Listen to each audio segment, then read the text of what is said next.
आळंदीमध्ये अनधिकृत वारकरी शिक्षण संस्था चालवल्या जात असल्याची धक्कादायक माहिती समोर आली आहे। याच अनधिकृत वारकरी शिक्षण संस्थांमधून विद्यार्थ्यांचं शोषण केलं जात असल्याचेही आरोप झालेत आणि याच पार्श्वभूमीवरती अशा अनधिकृत वारकरी शिक्षण संस्थांवर कारवाई करून अहवाल पाठवण्याचे आदेश राज्य महिला आयोगाच्या अध्यक्षा रुपाली चाकणकर यांनी दिले आहेत।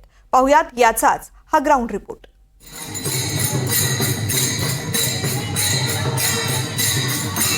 आळंदी, देवाची आळंदी, संत श्रेष्ठ ज्ञानेश्वर महाराजांची आळंदी, पंढरीनंतर श्रद्धास्थान असलेल्या आळंदीची वारकऱ्यांना ओढ लागलेली असते। पण त्याच आळंदीमध्ये वारकरी शिक्षण देण्यासाठी तब्बल 175 शिक्षण संस्था आहेत, ज्या संस्थांमध्ये तब्बल 5000 मुलं वारकरी संप्रदायाचं शिक्षण घेतात। पण त्यातल्याच काही अनधिकृत संस्थांमध्ये विद्यार्थ्यांचं लैंगिक शोषण होत असल्याचा आरोप झाला आणि आळंदी हादरली। इथून माग गेले 10-15 वर्ष आले अशा बाल लैंगिक घटना भरपूर होतात, पण इथून माग पाठपुरावा केल्यानंतर त्यांना यश येत नव्हतं। पण काल रुपालीताई चाकणकर व महिला आयोगाकडे आम्ही वारंवार पाठपुरावा करून त्यांनी गाव भेट दौरा देऊन सर्व गोष्टींची पाहणी केली व ज्या ठिकाणी अत्याचार झाले त्या ठिकाणी त्यांनी भेट देऊन सर्व पाहणी करून आमचं जे म्हणणे ते ऐकून घेण्याचा प्रयत्न केला। वारंवार ह्या घटना घडत जाते, पण यांच्यावरती कुणाचाच निर्बंध नाही आहेत। कुणा प्रशासन, नगरपालिका प्रशासन म्हणते आमचं काम कारवाई करण्याचं नाही आहे, पोलीस प्रशासन फक्त त्या वैयक्तिक त्या संस्था चालकाला अटक करते, परंतु ती संस्था पुन्हा चालूच राहते।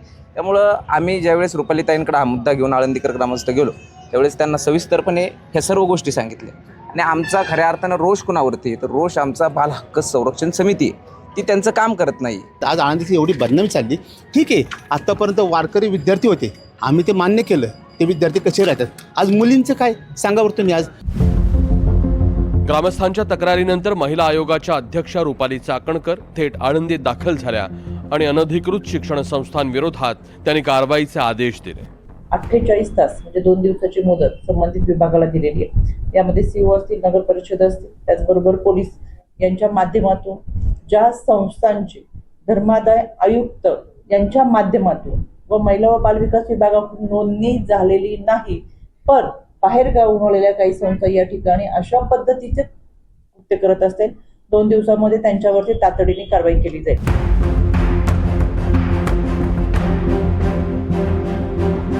चाकणकरांच्या आदेशानंतर NDTV मराठीच्या टीमनं आळंदीतल्या काही वारकरी शिक्षण संस्थांचा रियालिटी चेक केला।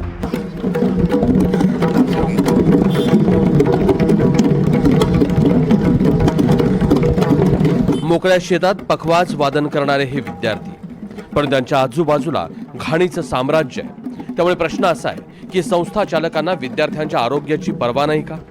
अर्थात सगळ्याच संस्था अशा नाही आहेत। आम्ही अशा एका शिक्षण संस्थेत पोहोचलो जिथं विद्यार्थ्यांच्या आरोग्याची पूर्ण काळजी घेतली जाते। कशा प्रकारचे तुम्हाला इथे सुखसुविधा पुरवल्या जातात? आम्हाला इथे सकाळी व्यवस्थित म्हणजे पोटभर नाश्ता दिला जातो, नंतर त्यानंतर दुपारी पण पोटभर जेवण असते आणि संध्याकाळी पण पोटभर जेवण असते।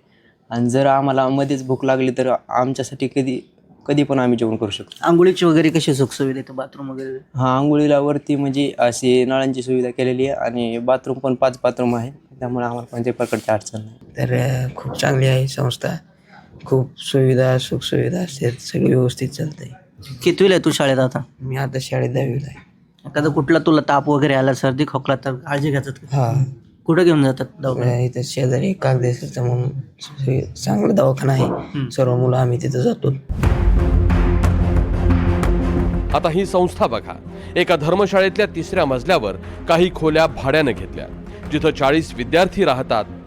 अस्वच्छ स्वयंपाकघर, ना खिडकी, ना सूर्यप्रकाश, ना CCTV कॅमेरे, जिन्यात घाणीचं साम्राज्य, स्वच्छतागृहांचे दरवाजेही तुटलेले। मी आता अशाच एका शिक्षण संस्थेमध्ये ज्या ठिकाणची विदारक दृश्य आम्ही तुम्हाला NDTV मराठीच्या माध्यमातून दाखवणार। आपण पाहू शकतो की कशा प्रकारे या शिक्षण संस्थेमध्ये ही अशा प्रकारची दयनीय अवस्था। या शिक्षण संस्थेमध्ये हे विद्यार्थी शिक्षण घेतात। या शिक्षण संस्थेचा आपण विचार केला तर 40 विद्यार्थी या शिक्षण संस्थेमध्ये शिक्षण घेत आहेत आणि कुठल्याही प्रकारची प्रकाशाची व्यवस्था या शिक्षण संस्थेमध्ये असल्याचे दिसून येत नाही। साधा CCTV सुद्धा या शिक्षण संस्थेमध्ये नाही आहे आणि ज्या ठिकाणी हे विद्यार्थी स्नान करतात, सकाळचा विधी करतात, त्या ठिकाणच्या स्वच्छतागृहाची ही अशा प्रकारे दुरवस्था झाली. याच ठिकाणी हा पाण्याचा बंब आहे. या ठिकाणी हे विद्यार्थी स्नान करतात, त्यांची अवस्था आपण पाहू शकतो कशा प्रकारे हा दरवाजा देखील तुटलेला. काही शिक्षण संस्थांच्या तर नोंदीही नाहीये. काही संस्था चालकांना तर वारकरी संप्रदायाची माहितीही नाहीये. तरीही जागा भाड्याने घ्यायची, विद्यार्थ्यांना प्रवेश द्यायचा, 20 ते 40 हजारांचं शुल्क घ्यायचं आणि संस्थेचा कोंडवाडा करायचा आणि मग याच कोंडवाड्या आड विद्यार्थ्यांवर लैंगिक अत्याचार करायचे असा आरोप ग्रामस्थांनी केला. त्यामुळे वारकरी शिक्षणाच्या नावाखाली सुरू असलेल्या या कोंडवाड्यांना आळा कधी बसणार हा खरा सवाल आहे. सूरज कसबे, NDTV मराठी, आळंदी.